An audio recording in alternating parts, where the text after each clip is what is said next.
raised on the matter of national importance in line with what Nakasero Blood Bank is going through as an entity that was mandated to collect blood in our country. Madam Speaker, a few weeks ago, Nakasero Blood Bank, together with Buganda Kingdom, conducted a blood donation campaign in my constituency. But on a third note, we were told as leaders to mobilize around, and we did our part as leaders. Unfortunately, Nakasero Blood Bank could not even cover 40% of what we had set to collect the blood that could help us.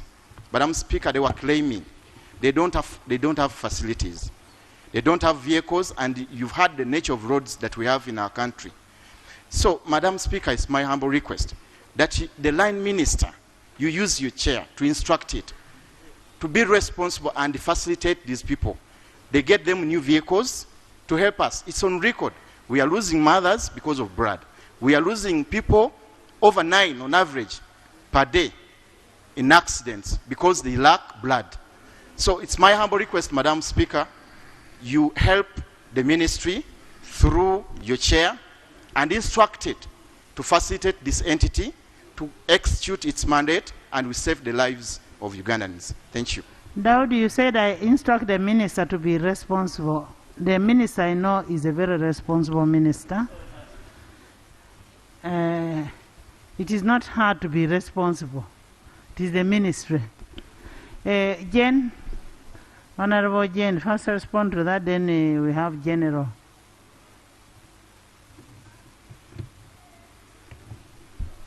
Right, Honorable Speaker, allow me to thank the Honorable Member for his support in mobilizing his constituents to donate blood. Since COVID, we actually had a challenge in that people did not want to donate blood, so we are extremely grateful. Right, Honorable Speaker, the blood bank has vehicles, although they are not enough. You will recall that even part of the COVID vehicles were given to the blood bank. So I will undertake to find out what went wrong, that they were not able to respond to that massive mobilization, and we correct the problem. I thank you. Thank you. So next time when they tell you to mobilize, thank you. General.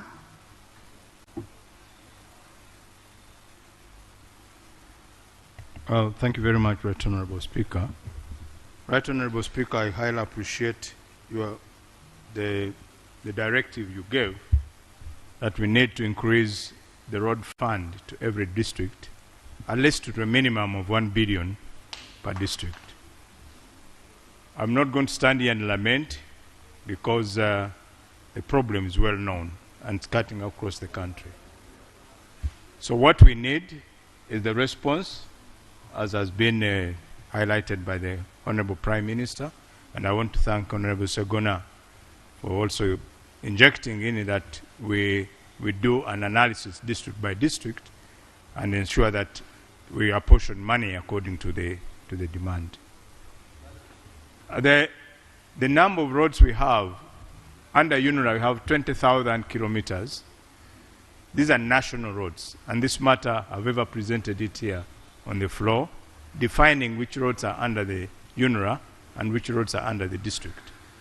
Of the 20,000 kilometers of national roads, so far 6,000 are tarmacked. So we still have a shortfall of 14,000 kilometers which need tarmacking. So this has been registered in the last years, but if you recall, by 1962, when we were still under the British for 78 years, they left us with the 600 kilometers of tarmac. So I don't think the 78 years of rule by the British, they left us with 600 kilometers. The 36 years have seen 5,500 roads tarmacked. Thank you. So the issue of the community access roads and the district roads, those ones, as you have rightly said, Right Honorable Speaker, the solution is to increase money to the districts. Every district, except the 16 new districts, have a road unit equipment. Can you speak general? Thank you very much. Thanks for the protection, Right Honorable Speaker. Every district, Can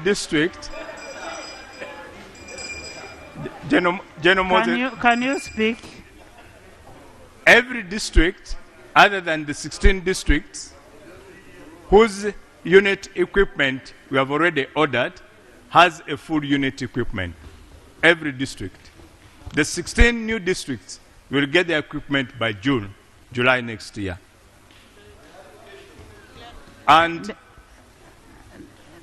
every district every year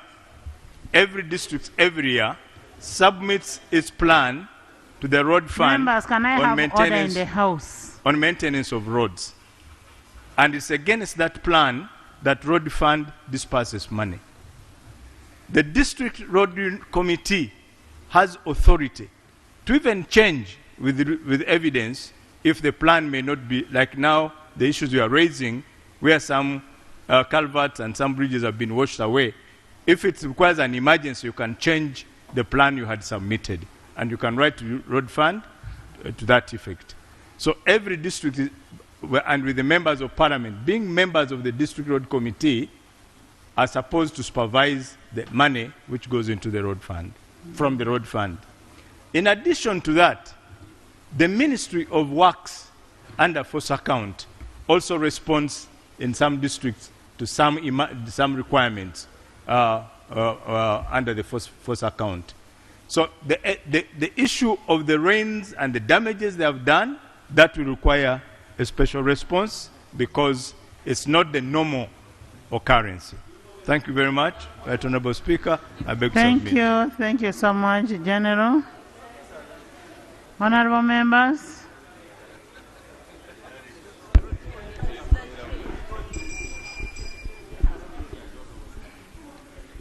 Honorable members, UPC President.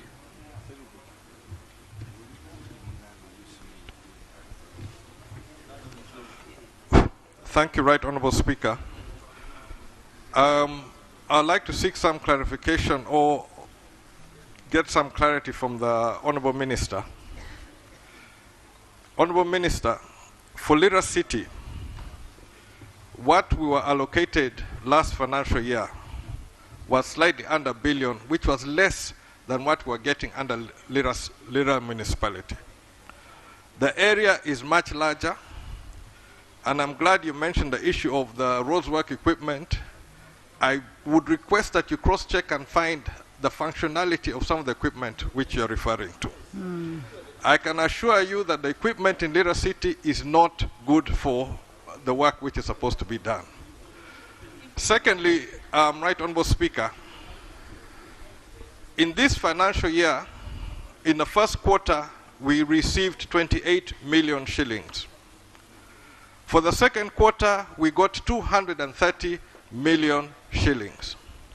In Lira City, we have 3 bridges which have been washed out, and the estimates for a single one, the smallest one, would consume much more than we already have as a city.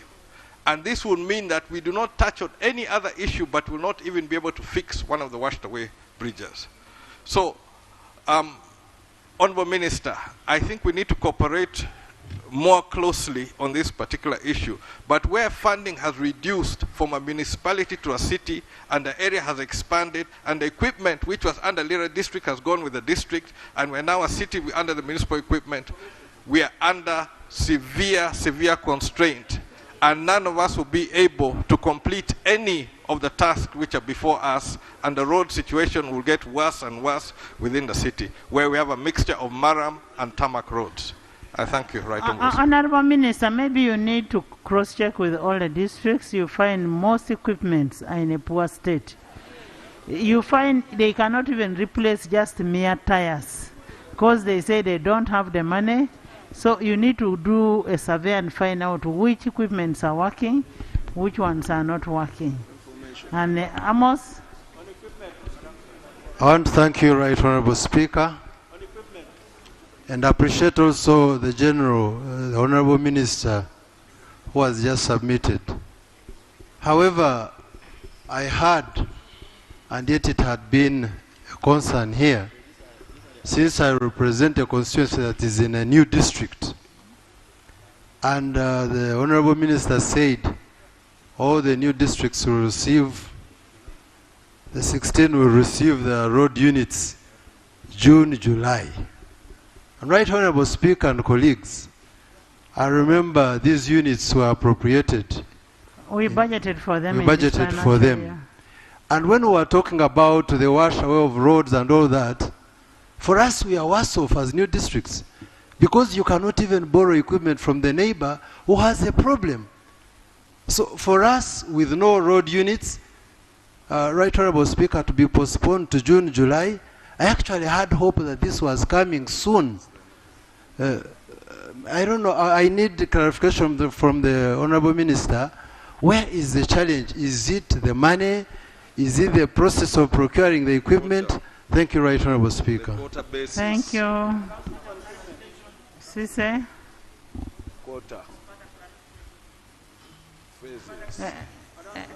Right Honorable Speaker, I appreciate. General, let Sise first clarify. Thank you, General.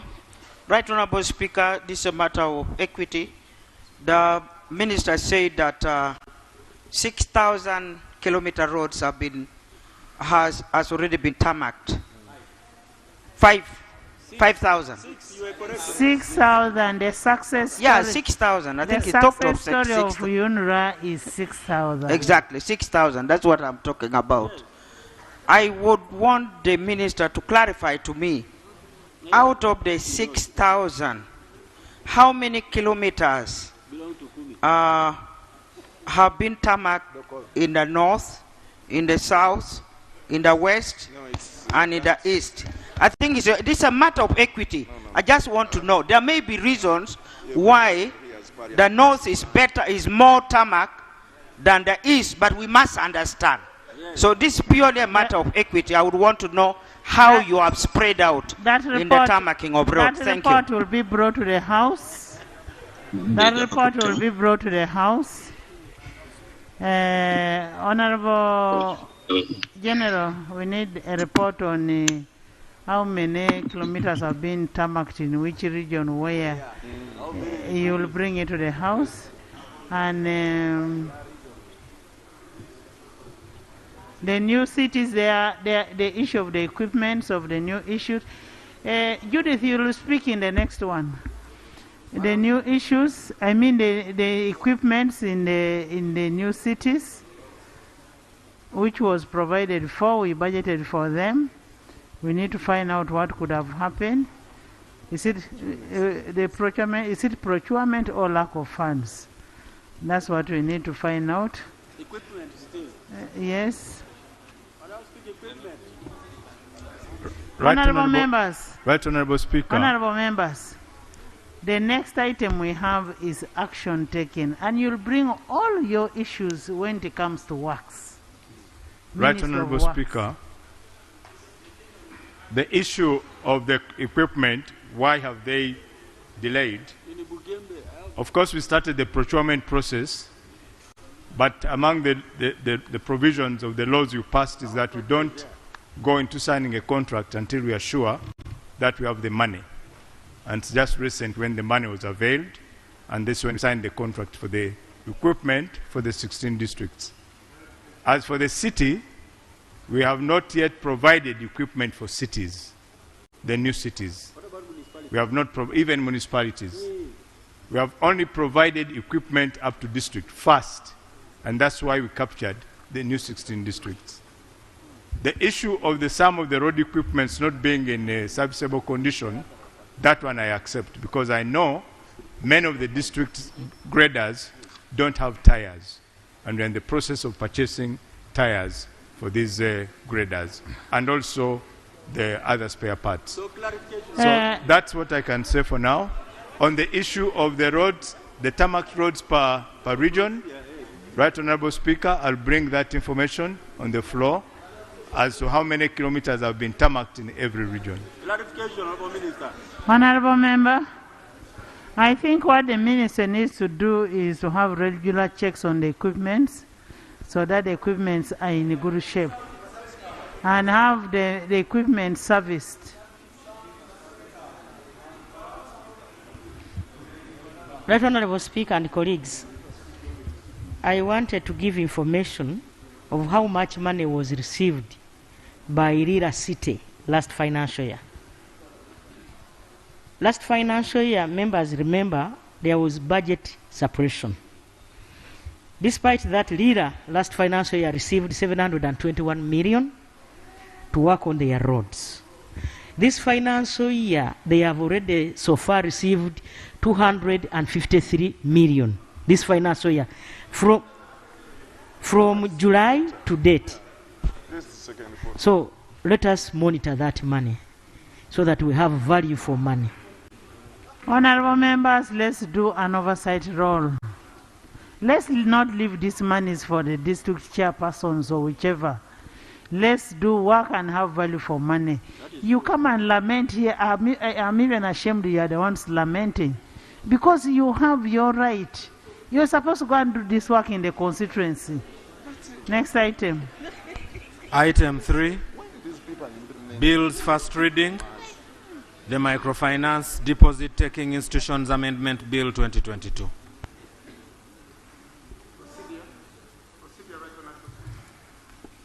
Honorable members, in 2003, this House enacted a Microfinance Deposit Taking Institution Act.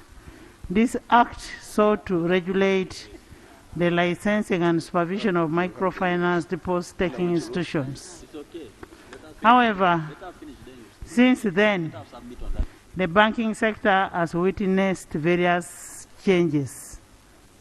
Notably, the advent of Islamic banking and agency banking. As we receive the bill today, I hope government is addressing the urgent variables of Islamic banking, the agent banking, as well as the bank assurance services for deposit taking in microfinance institutions. We are going to receive the bill. I now invite the Minister of Finance, Planning and Economic Development to table the bill. But I must congratulate the Prime Minister. At least we are receiving one bill today.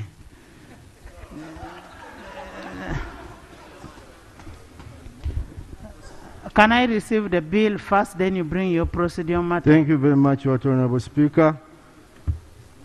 Right Honorable Speaker, I beg to move that the bill titled the Microfinance Deposit Taking Institutions Amendment Bill 2022 be read for the first time. I beg to move. Honorable members, pursuant to Rule 1291 of the Rules of Procedure, the bill stands referred to the Committee of Finance, Planning and Economic Development and report back pursuant to Rule 1292 of the Rules of Procedure. Honorable Nyakun, Minister Nyakun, can you come back? Minister Nyakun, you're supposed to be in Tororo.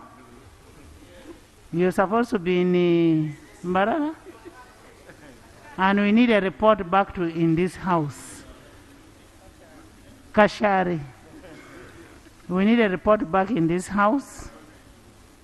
Before, I wanted to communicate before you leave. Thank you. You can now go. Right Honorable Speaker, I beg you to lay the copy of the bill accompanied by the certificate of financial implications. Thank you, Honorable Minister of Microfinance. Next item. Item 4, laying of papers, Item Yes, 4.1. Charles. Charles, what is the issue?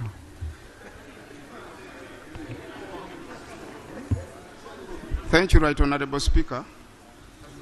Right Honorable Speaker, the previous sitting, he had directed the Attorney General to come here with a complete report of the pending bills. Right Honorable Speaker, allow me to refer you to the constitutional mandate. I know the constitutional mandate. Don't repeat it. I have a report. The report will be here. The report was delivered to my office. I'm still studying it. Right Honorable Speaker, my procedure issue is, however much the report has been presented, but it contravenes with Article 91, subsection 7 of the Constitution. Right Honorable Speaker, here it states, where the President fails to do any of the acts specified in Clause 3 of this article within period prescribed in that clause, the President shall have been taken to assent on the bill, and at the expiration of that period, the Speaker shall cause. Right Honorable Speaker, the statement is very sharp and clear that the Speaker shall cause a copy of the bill laid before Parliament, and the bill shall become a law without the assent of the President. Right Honorable Speaker, the market bill was passed by this House in February. Right Honorable Speaker, the Fisheries and Aquaculture Bill was passed on the 28th of September. If I'm to count mathematically, the 30 days have expired. Is it procedurally right to move on the same agenda of the bill, yet in controversy to the articles and the law? I would propose... But Charles, you can count biologically. You don't have to count mathematically. Now, Charles, you're legislating in anticipation. You don't know what report the Attorney General has. Attorney General is coming with a report. I am the one, first of all, when the bill is signed, it is addressed to me. It's now me to give you a response, whether the bill has been signed, the act has been signed or not. So why don't you wait? You're acting in anticipation. Next item. Item 4, laying of papers. Item 4.1, report of the Auditor General on Tirinyi Palisa Kumi Kamonkoli Road project for the period ended 30th June 2022.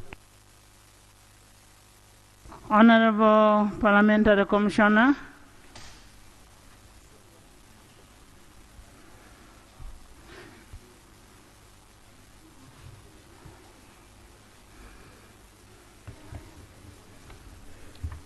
Right Honorable Speaker. Kasese, was your issue resolved the other time? Just a minute. Was your issue of the roadblocks resolved?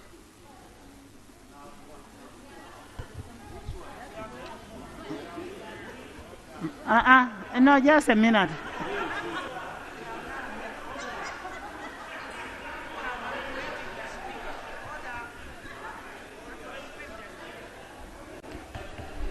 Right Honorable Speaker, I beg to lay report of the Auditor General on Tirinyi Parisakumi Kamonkoli Road project for the period ended 30th June 2022.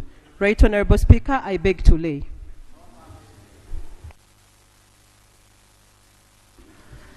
Honorable members, pursuant to Rule 174 of the Rules of Procedure, the report is accordingly referred to the Committee of Public Accounts Committee, Central Government. I urge the committee to be cognizant of the Rule 1746, which is derived from Article 163(5) of the Constitution that accords the House 6 months to debate and consider the report of the Auditor General. Next. Item 4.2, quality of maternal care and human rights audit report, financial year 2021. Can we first finish this item? Honorable Minister of Health.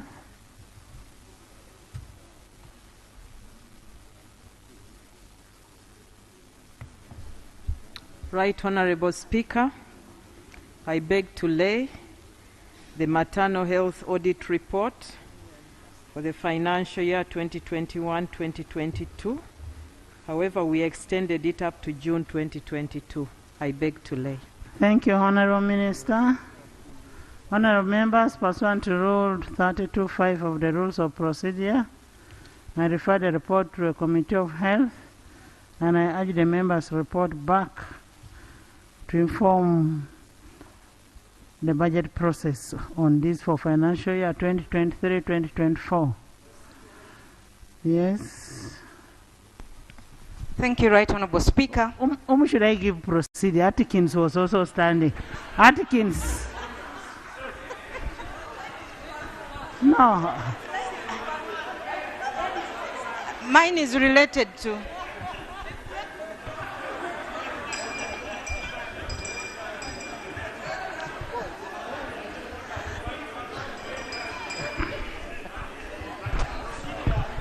Thank you very much, Madam Speaker. Yes, Atkins. Thank you very much, Madam Speaker.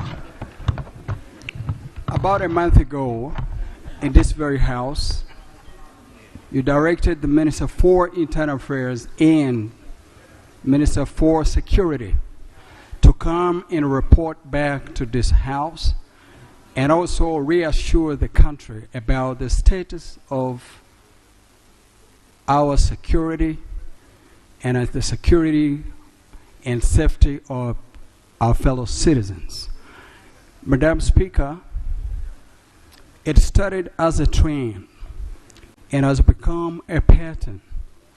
Just about 3 days ago, Madam Speaker, we lost a serviceman at Ginger Gaddafi Barracks. Armed men stormed the gate, killed and murdered a serviceman or a military officer, and carried away 2 guns. Madam Speaker, that should worry everybody, because we have to get assurance from government what it is they are doing. Stealing or robbing, killing our fellow citizens and then robbing guns is a fatality. We have to know who are these people, where are they, what it is that the government is doing. One gun in the hands of a criminal is a calamity and a tragedy for any nation. Madam Speaker, we honored to have the Minister for Security and the Minister for Internal Affairs in the House.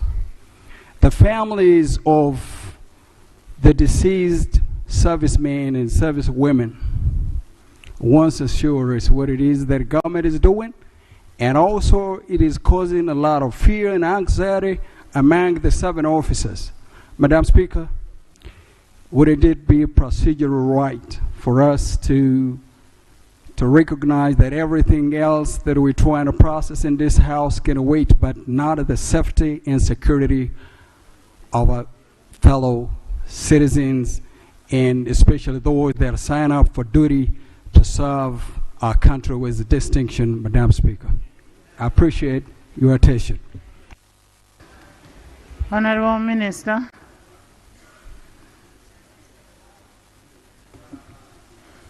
Right Honorable Speaker, I thank the Honorable Member for raising this matter. It is indeed a very serious matter which security is taking seriously, and we are handling. There is no threat to the country. This was a nasty incident. We are investigating it, and we shall come back and brief the House very soon.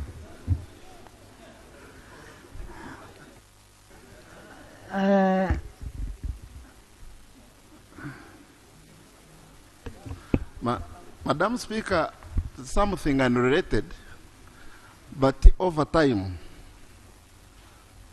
I have noticed that most of our colleagues are gradually offending Rule 82, sub Rule 1, A and B, particularly 5 and 4 respectively. The dress code by some of our colleagues is gradually degenerating. And Madam Speaker, I will not be pointing out a particular member, but I believe you need to start being very serious, especially not only in the plenary but also in committees. Some of us are dressed as if we are going to cattle markets. As if honestly, the dress code is degenerating, and I believe we need to take action. And maybe the Rules Committee may have to go further and define what decent traditional wear is.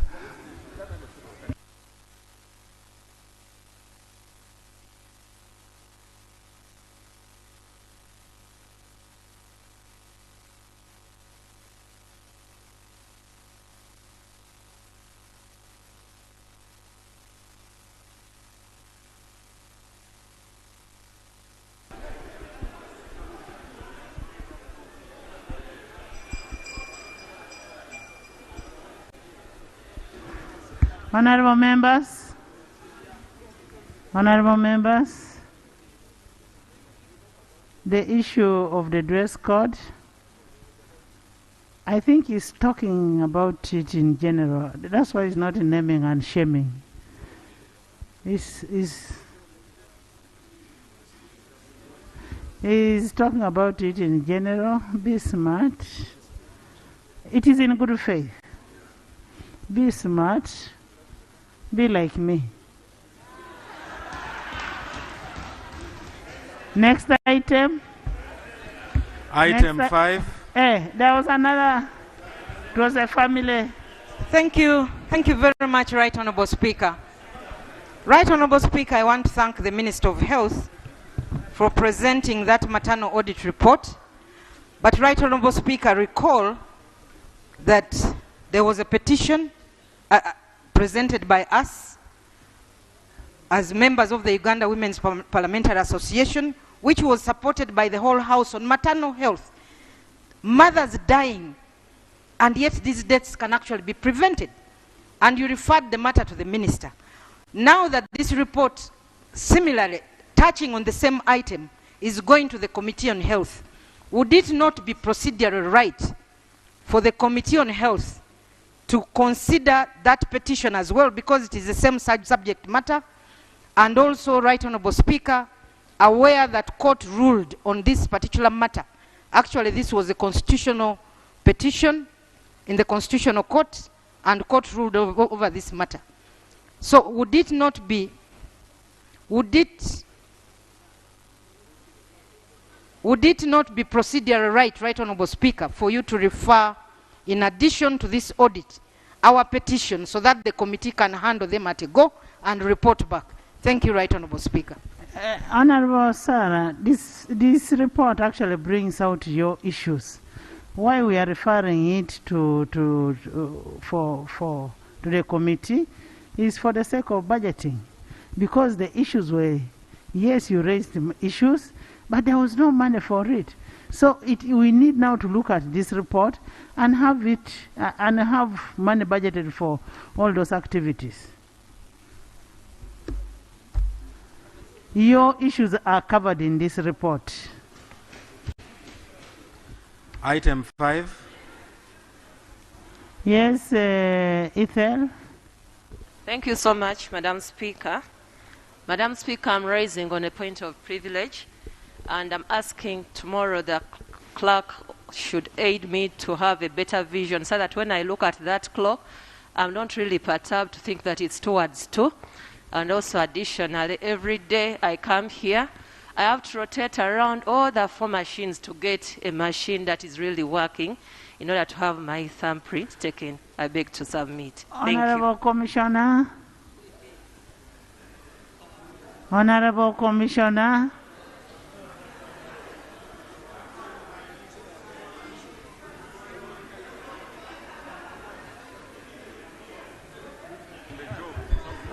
Right Honorable Speaker, I have heard clearly, and the member is right. We are going to ensure that that is worked And on apologize immediately. for And that. we apologize for the commission for the wrong clock. I think it happened only today. We apologize. Yes. Thank you, Right Honourable Speaker. Right Honourable Speaker, the Commission apologizes. Right Honourable Speaker, when we are swearing in, we put 4 fingers to be captured. But you come inside here, the machine begins tossing you here, you put this one, it rejects. The other one, tomorrow it accepts, the other day it rejects. So they need to do something beyond there, other than just apologizing and saying the machine will work. Honorable members, you know, we are moving from analog to digital. It is a process. And you coming from that far end of Kamuli, of Bugabula, you may not be knowing how to put the finger well.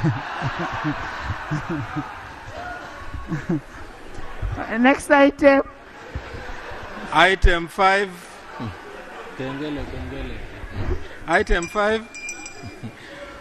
Motion for resolution of Parliament to authorize government to borrow up to special drawing rights 237.7, equivalent to... Honorable members, listen. If you don't want the loan, you'll vote against it.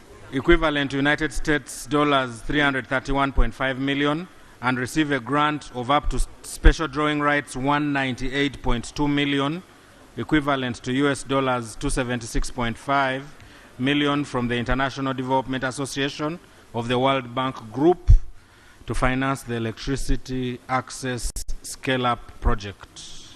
Honorable Minister of Finance, Planning and Economic Development.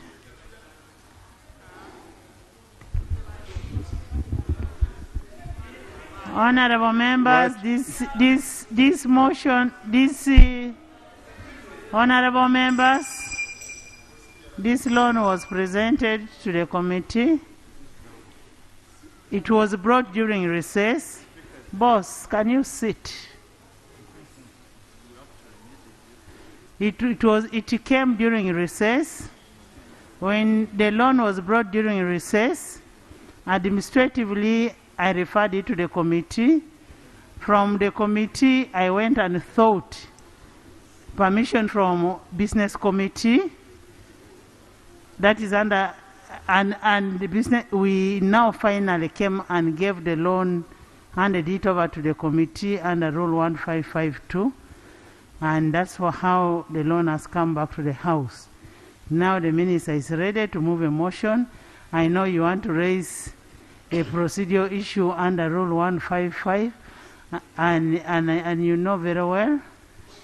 Don't show me your constitution, because I have mine. Honorable Minister of Finance. And members, there are some of you who just want to raise non-issues because of cameras.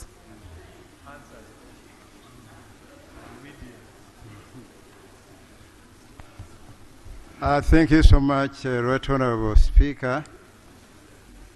Right Honourable Speaker, I beg to move a motion for a resolution of Parliament to authorize government to borrow up to special drawing rights 237.7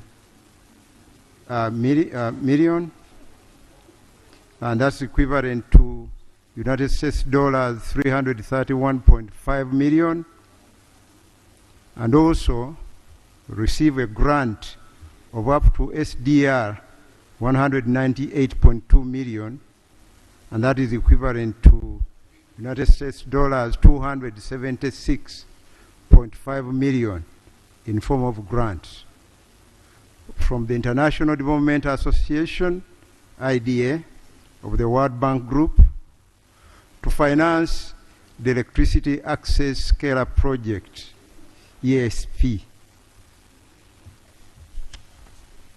Right Honourable Speaker, the objective of this project is to increase access to electricity for households, commercial enterprises, industrial parks, and public institutions from 19% currently to 44% by 2027, and increase the share of clean energy usage for cooking from 15% to 40% by 2027. The location and beneficiaries in this project. The project's geographical focus is national and will directly benefit households, commercial enterprises, including minerals and mining enterprises, public institutions, and industrial parks with access to energy and clean cooking solutions. The project will also support refugees and their host communities with both grid and off-grid technologies.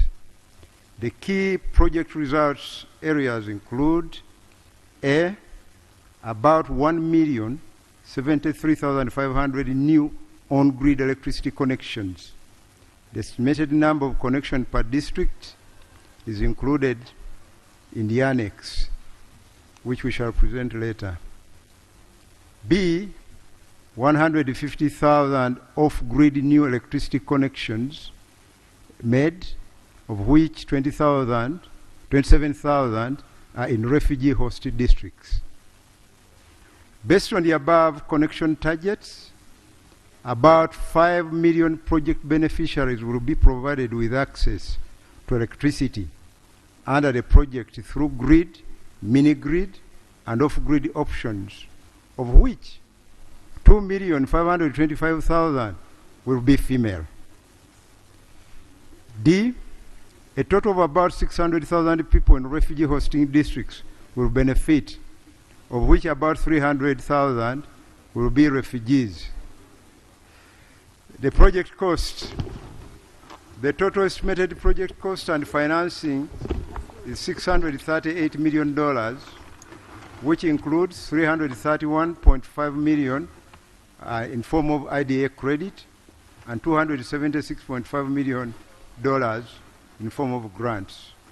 So the grant consists of $112.5 million from IDA, US dollars $124 million from the IDA window for host communities and refugees, and $30 million from the Clean Technology Fund, of which $25 million is a contingency recovery grant, and $10 million from the Clean Cooking Fund.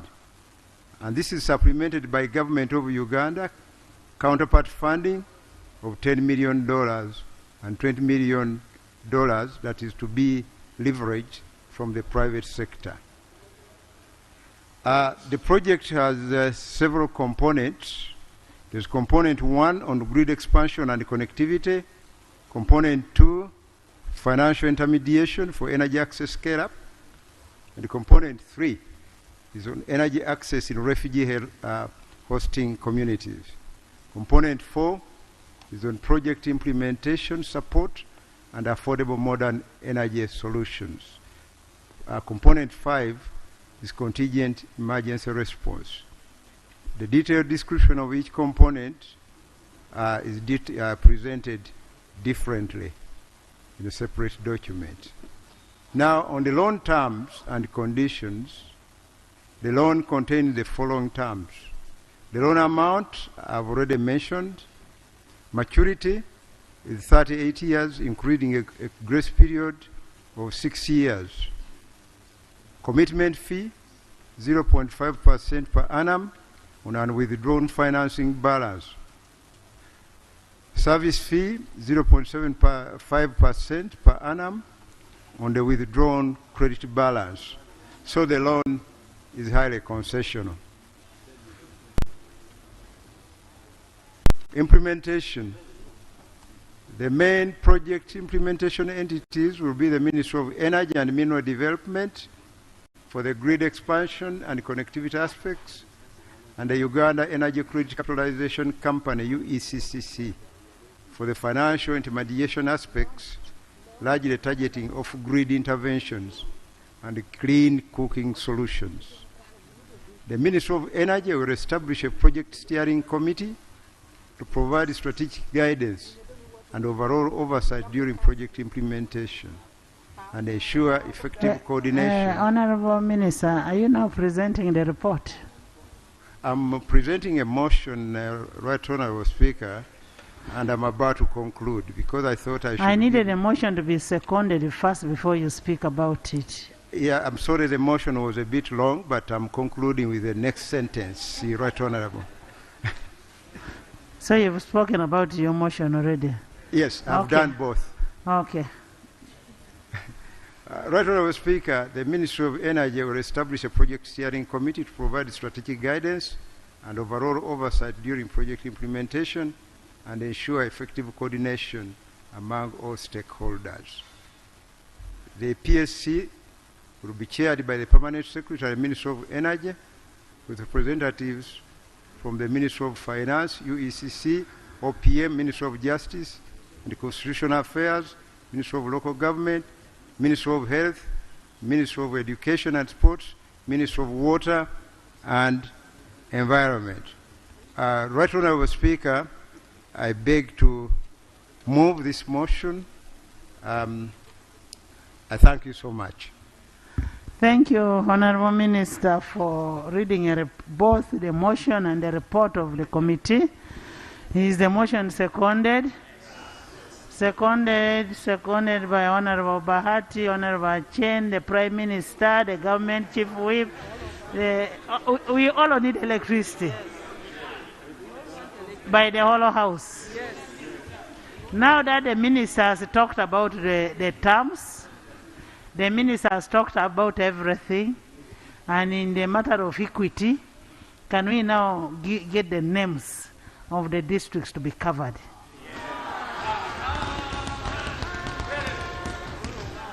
All we need the chairperson today is to lay on table the reports, the minutes, and just read for us the regions.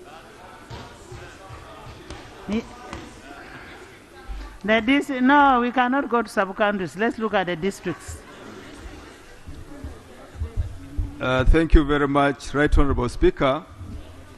Right Honorable Speaker, the Minister has actually summarized our report, and therefore, Right Honorable Speaker, by procedure, I beg that you allow me lay the report of the Committee on National Economy on the proposal by government to borrow up to special drawing rights 237.7 million, equivalent to US dollar 331, and receive a grant of up to special drawing rights 198.2 million, equivalent to 276.5 million from the International Development Association of the World Bank to finance electricity access scale-up project. I beg to lay the report of the committee and the minutes of the committee. Please lay. Right Honorable Speaker, last time when we presented the other loan, there were issues of procedure raised by honorable members, and I would wish to lay the documents that accompanied the loan when the minister presented this matter to the House. I beg to lay the minister's brief, the letter of clearance from the President, the letter of from National Planning Authority clearing the loan, and many other documents.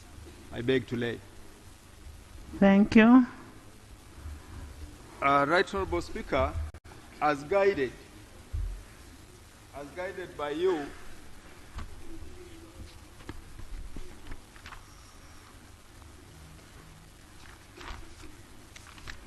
maybe as you look for the regions, there's something we need to correct. The statement that the minister summarized your report, just to correct the record. It is your report. He didn't summarize. He was talking. He was seconding his motion. I mean, he was speaking for his motion. Most obliged, Madam Speaker. Right Honorable Speaker, you directed that we read the tentative electricity connections to be made per districts under the Uganda electricity access scale-up project. We have a number of districts, and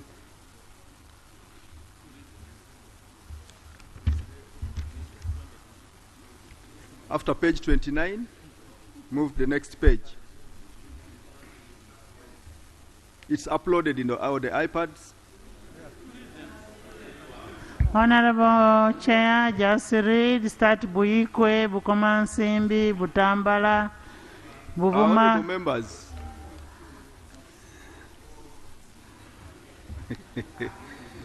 Right Honorable Speaker, there is a table, it's Annexure 1 on our report. It begins with Buikwe. The number of connections for Buikwe is 17,257. That's not, we don't need that. We need the districts. The districts. Yes. The districts to be connected are Buikwe, Bukomasimbi, Butambala, Buvuma, Gomba, Kalangala, Kalungu, Kampala, Kasanda, Kayunga, Kiboga, Chiankwazi, Kiotera, Luero, Luengo, Liantonde, Masaka, Mitiana, Mpigi, Mubende, Mukono, Nakaseke, Nakasongola, Rakai, Sembabule, Wakiso, Bugweri, Kitagwenda.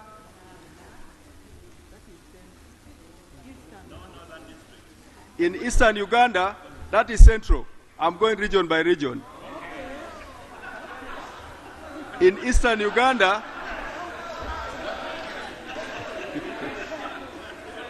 in eastern Uganda, we have Amuria, Budaka, Bududa, Bugiri, Bukedea, Buko,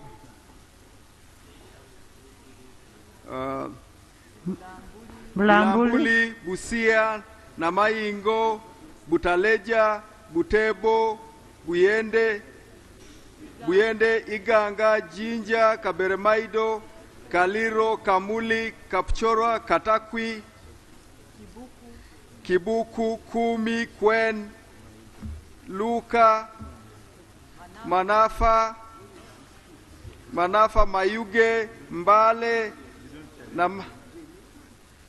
Namisindwa, Namutumba, Ngora, Palisa, Serere, Sironko, Soroti, Tororo, Kalaki, and Kapelebiong.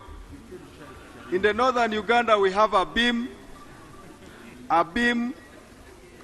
we have Abim, Ajumani, Agago, Alebitong, Amolatar, Amudat, Amuru, Apach, Omoro, Arua, Dokolo, Gulu, Kabong, Kitugum, Koboko, Kole, Kotido, Lamo, Lira, Maracha, Moroto, Moyo, Nakapiripirit, Napak, Nebi, Nuoya, Otuke, Oyam, Pader,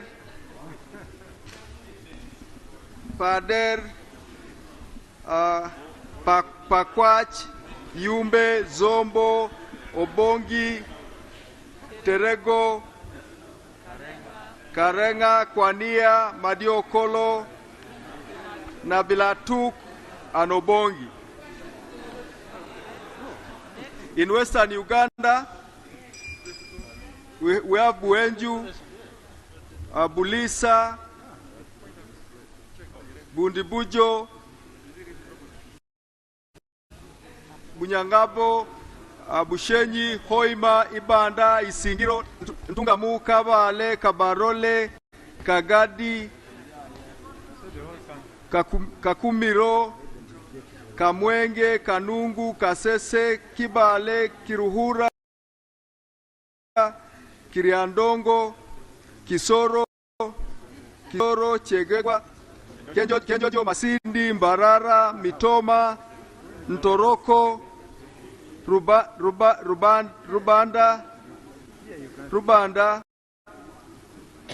Rubirizi, Ruchiga, Rukungiri, Shema, Kikube, Kazo, and Rampara. Right, Honorable Speaker, those are the areas that will be covered by the project. Thank you. Thank you, Honorable. Thank you so much, Honorable, for the report. We've already had a report. So can you take up your seat?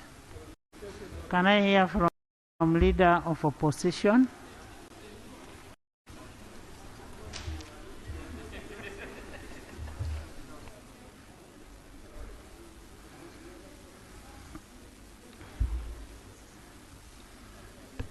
Right, Honourable Speaker, first I want to thank the Minister together with my colleague, the Chairperson of the committee. As you noticed from the beginning, both sides of the House supported this loan. Honourable members, can you keep quiet? Ordinarily, we are not opposed to borrowing. We only opposed to unguided borrowing, and we opposed to poor management of these loans. With respect to this particular loan, you notice that it is national in character, over basic infrastructure that we need for development. My attention has specifically been drawn to the coverage and the question of equity. Although I want the Minister to correct the impression that Bugweri and Chitagwenda are in central region, making a coverage in the central region appear to be 28 districts, whereas there are actually 26. The rest reflects a national character and equitable distribution of the benefits of this loan. Point number 2, Right Honourable Speaker and colleagues, we notice equally from the terms that this is a concessional loan with an element of a grant. And I kept asking, where have these honourable gentlemen and ladies been all along as we were choking in the most difficult loans that we have contracted in the past? Point number 3, access to electricity is key to development as well as saving the environment. Point number 4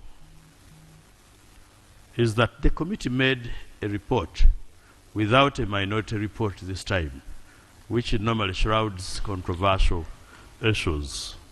So both sides. We would urge the people that are going to manage this loan to ensure we have value for money so that when we start paying, we are really paying for value. And that this loan will encourage and increase or improve productivity. 2 final points, Right Honourable Speaker. We have always complained about the absence of a debt management policy. In fact, other countries in the region have gone ahead to enact debt management laws and policy. A case in point is Zambia. There is a debt policy and a plan which must be laid before Parliament annually. I think we need to take such good examples. Finally, the Honourable Minister has talked about a committee, a multi-sectoral committee that is going to participate in the management of this loan. I'm one of those that have consistently and persistently been opposed to the abolition of REA. With all the problems in REA, which have largely been managerial, and that could have been sorted, you must give credit to REA in this area of distributing electricity. I think they got us from far. Now, taking this back to the mainstream ministry, we will have its challenges that have dodged all other infrastructure issues. How I wish the government would reconsider the decision Honourable Prime Minister, are you listening to that? of abolishing REA. For me, there are mainly two entities, REA and UNRA.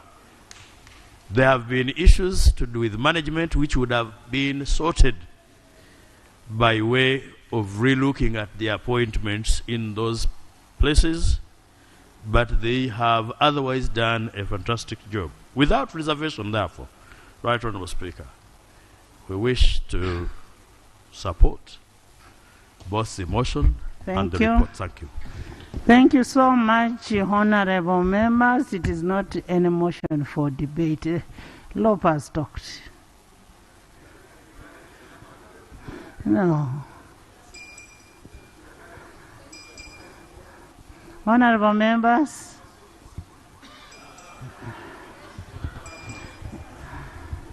Madam Speaker. Honorable members. Madam Speaker, this is... Honorable members. Honorable members.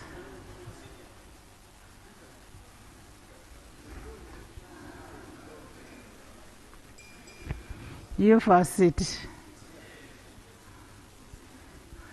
Honorable members, as you've heard from Lope, the issues of the loan terms, first of all, it's constitutional. The Constitution allows us to borrow.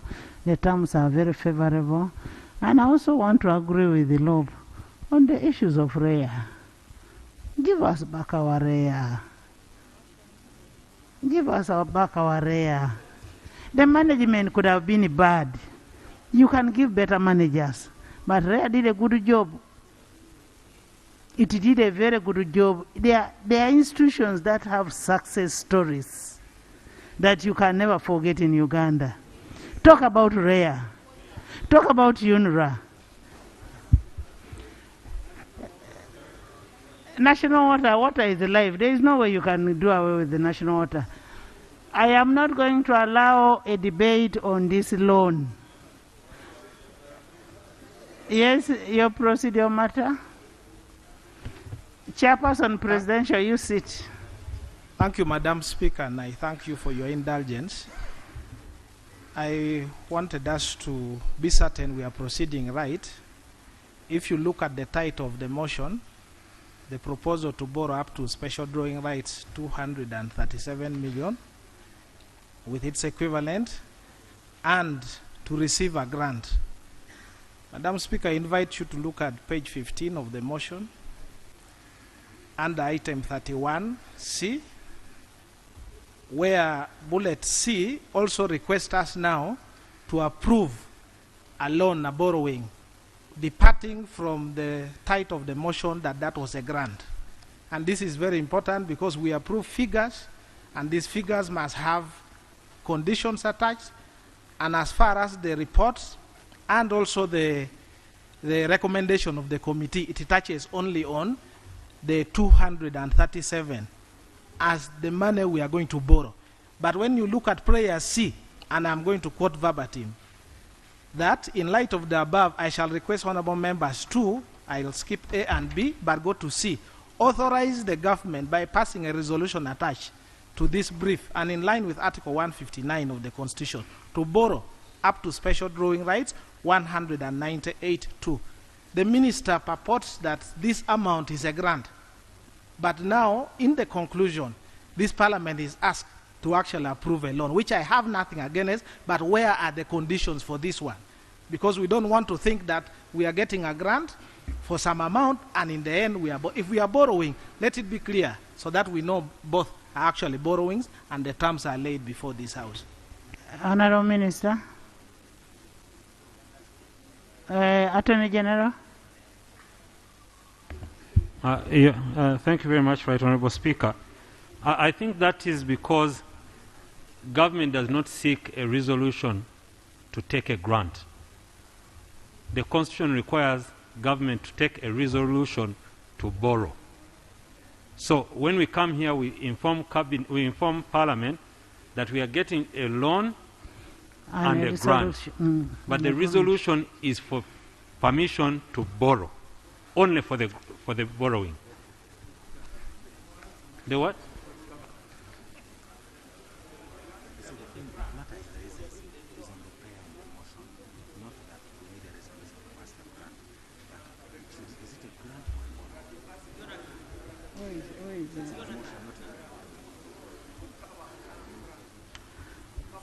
Actually, what you're raising, the procedure matter you're raising is on the what? On the motion, not on what is in the report. And what Attorney General is saying, that we don't need a resolution to get a grant. We are asking for a resolution to borrow a partial amount. Madam Speaker, the report of a committee of this House reports on the motion. What is before this House is a substantive motion moved by the Minister, and this is a document from the Minister. I will invite you, Madam Speaker, Honorable to read. Minister, is the 192 also a loan or a grant? It's a grant. So can you correct it?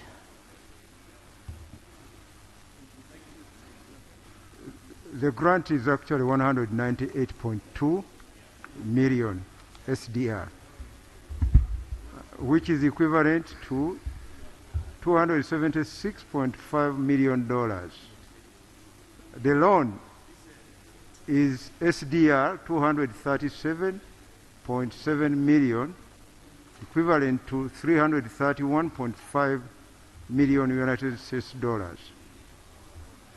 That's what is before the House, right, Honorable Speaker.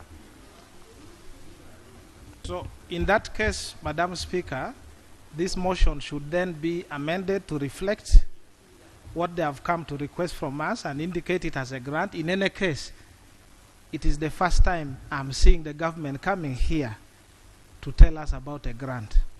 It is unprecedented that the government has come here.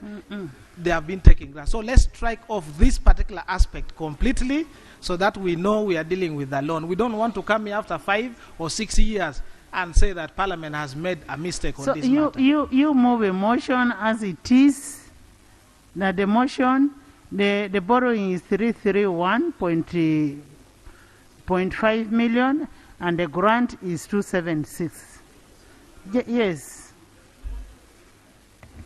Yeah, it could be amended to that effect, Right Honourable Speaker, but the House needs to know that the grant is a condition on the loan. Yes. So yes. we are amending it to read that government be authorized to borrow a sum of $331 million, $331.5 million, and take a grant of $276.5 million. Beg to submit. From International Development Association of the World Bank. Honorable members, I now put a question that this House approves the motion to authorize government to borrow up to special drawing rights, SDR 237.7, equivalent to US dollars 331.5 million, and receive a grant up to SDR 198.2 million, equivalent to US dollars 276.5 million from the International Development Association of the World Bank Group to finance the electricity access scale-up project.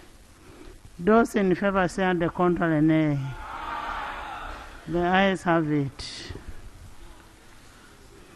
Item 6, presentation of action taken report on resolution. Chair, National Economy, thank you so much for the work and the committee members. Yes, and honorable members, I request you to do your oversight role in your different constituencies where this money is going to. Let it not be paperwork. Let's have value for money. Yes. Thank you, Right Honourable Speaker.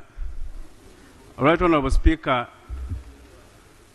I want to thank you for the guidance, especially in the processing and the passing of this loan. And Madam Speaker, I want to agree with you on the issue of implementation. While it is good for us to have oversight, it is also important to prepare. Because I am told, Madam Speaker, REA was supposed to be absorbed in the Ministry of Energy, And Madam Speaker, as we talk, there are a lot of issues to do with the staff of REA. Some of them have been rejected. Some of them have been thrown away. And some other amateurs have been brought in the ministry to supervise the committed and experienced workers. I think, Madam Speaker, the Prime Minister should give us an attention, such that, Madam Speaker, you listen to this, which is very critical. Madam Speaker, this is a very critical issue. While we are yearning, ministries are yearning to bring up these agencies to absorb them into ministries, we need also to be very, very conscious of what these ministries are doing. If royal staff were supposed to be incorporated within ministry, and now they have been rejected, they are bringing other people, relatives, friends, in-laws, are we going therefore to implement this project? Can we get assurance, Madam Speaker? Can we get assurance? Information. Thank you. Yeah, thank you, Honorable Member. Right, Honorable Speaker. Honorable members, can we have next item? Rural Electrification Program. Next item. Item 6, presentation of action taken report. Honorable members, as you may recall, yes, on Thursday, 17th November, we unceremoniously adjourned the House awaiting for action taken reports as per Rule 220, and the Prime Minister, who is around here, told me she's ready and set for it. And you know how action reports are very vital for our accountability. As members of Parliament, we need to do accountability not to only ourselves, but to the people who sent us here. And of course, as legislature, that is part of our work. And for that reason, therefore, can we have the Prime Minister present the action taken reports as per Rule 220?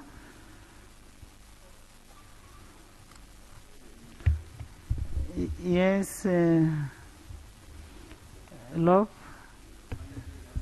Thank you, Right Honourable Speaker. I may not have been privileged as a new office bearer for the little time I'm going to hold this office, and I find that the issue my sister, the Right Honourable Prime Minister, is presenting on is very vital.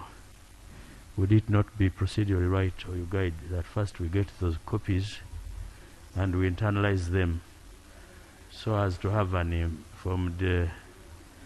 informed decision? Yes, I know of the iPad and also the rules. I'm actually very happy that I'm being reminded by my granddaughter, the Honorable Mohanga.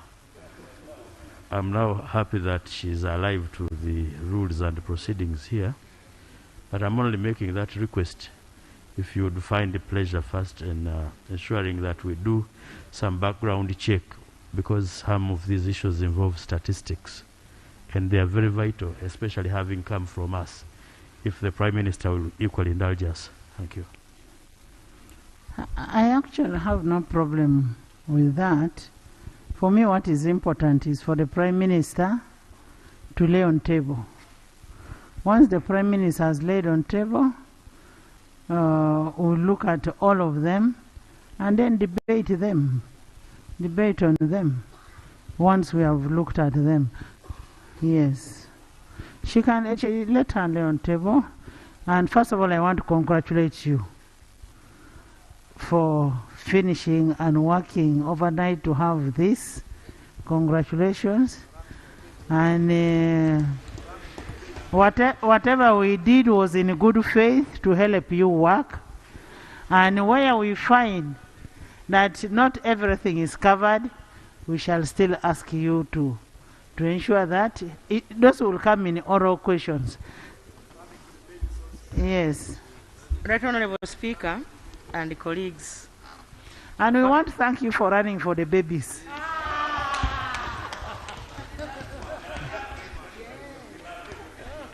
Right Honorable Speaker and colleagues,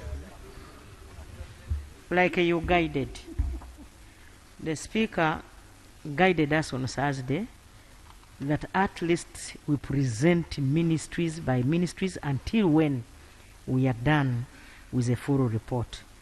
And therefore, Right Honorable Speaker, in my forward in this book, I move in accordance to Rule 220 of our Rules of Procedure of Parliament of Uganda. I also have the honor to submit before this August House the first action taken report on resolutions of the first session of the 11th Parliament, that is May 2021 to May 2022. This report outlines actions taken by different ministries, departments, and agencies in regard to the resolution of Parliament for the period above. The report is intended to update Parliament on compliance and the extent of actions taken by government on resolutions of Parliament. Some of the pending resolutions require legislation and policy formulation. To that effect, government is in the process of initiating the necessary legislations and policies so as to facilitate their implementation. It is important to note, honorable members, that this report also excludes resolutions to authorize government to borrow and resolutions to pay tribute. I therefore wish to inform you, Right Honorable Speaker and colleagues, that this is the first action taken report to be presented before the 11th Parliament by the Executive.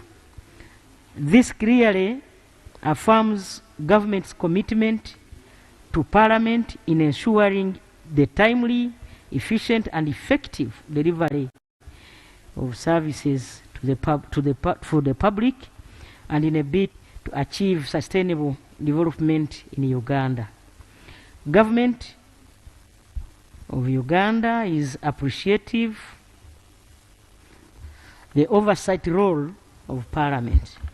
It is therefore my pleasure to present this report before Parliament and to reiterate government's assurance to deliver timely responses to Parliament as we join hands in building this great nation. Right Honorable Speaker, I want to request you to allow the Ministry of Justice and Constitutional Affairs to be the one to present, followed by the Ministry of Agriculture, then the Ministry of Information and Technology, the Ministry of Health, the Ministry of Works, to mention but a few. Right Honorable Speaker, I beg to lay on table. Thank you. Please lay, Right Honorable Prime Minister. When from your communication from your forward, where you say it is important to note that this report also excludes resolutions to authorize government to borrow and resolutions to pay tribute. You can exclude pay tribute because it has no financial implication. But here on borrowing, it's about debt servicing. We need to know how far have you gone. Was the loan disbursed? Has it been used in a proper way? And you determine the value for money. So it's a very important aspect that should be included in this. Right Honorable Speaker, we shall amend. Thank you. Honorable members, you've heard from the Prime Minister. Can I hear from Lob?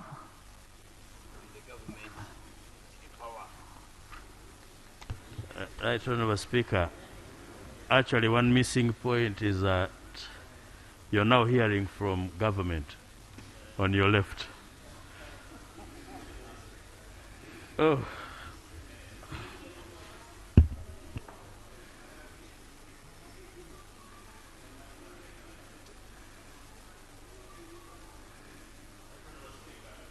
From us, on your left,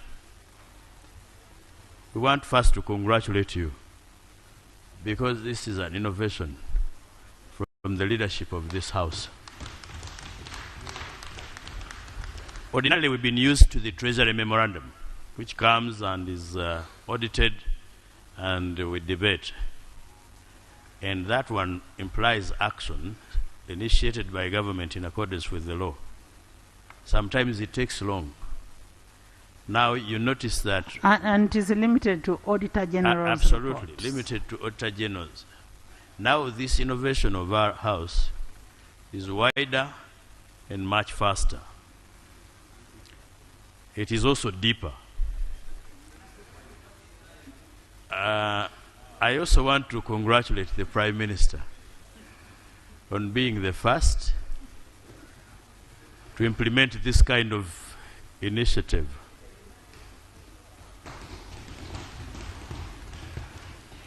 And like I've always said, she's good in execution. Very good. Having said that, I know my granddaughter, the Honorable Cecilia Timogwal, is going to tell me it's because she's a lady. But I will receive her information before I judge her on that point, with your permission.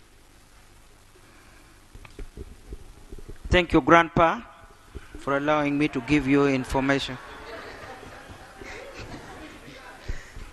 You know, today is St. Cecilia's Day, so I'm just happy.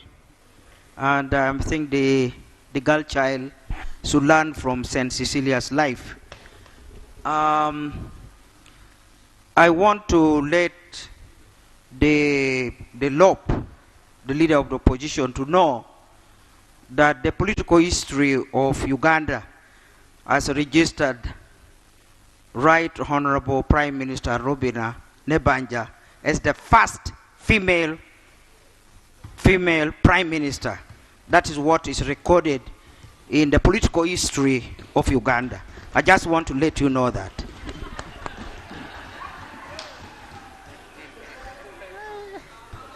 Right Honorable Speaker, I think like any other old man, I was not far from the answer in terms of the information I anticipated from the Honorable Cecilia Ogwal. Having congratulated the Prime Minister, and also, of course, on mobilizing her cabinet to be here and to sit here up to this time, I am of the view that for us to have meaningful debate, we need time to go through this and do research on it. Because what we are doing is we are carrying out oversight. When the government tells you we have done this, you must be sure they have actually done it.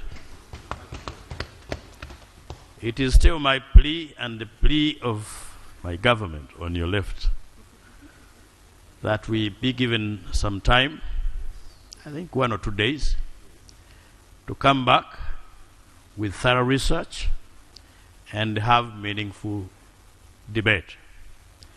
Only then can we implement your directive earlier given on improving the quality of debate in this House. And I'm sure outside there we are going to be congratulated on that, because this question has been lingering for so long. So I pray that you find pleasure in granting that request. Thank you very much. Thank you, Prime Minister.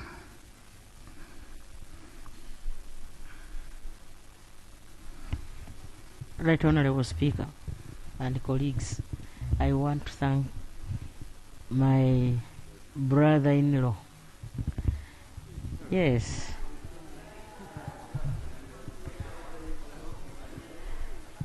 For the compliment, and also request you to allow members have time to go through this so that we can have meaningful debate for the good of this country.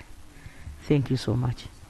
Honorable members, now that both sides are in agreement, can we have the debate on Thursday? We shall have a one-item order paper. We have the debate on Thursday on this. These are only 7 entities. How many entities are this? 11. They will bring more. So go and look at what is here. We'll debate them on Thursday, and then we receive the others. And let it be conclusive. As I've said, issues of the loans must be included. The bills must be included. The decisions that were taken by this House must be included. Where you feel it is not, you've not included, go and include and give us a fresh document, so that we are able to look at it and debate and make Ugandans. We make Ugandans proud because we are holding executive accountable. I want to thank all of you. The House is adjourned to tomorrow at 2.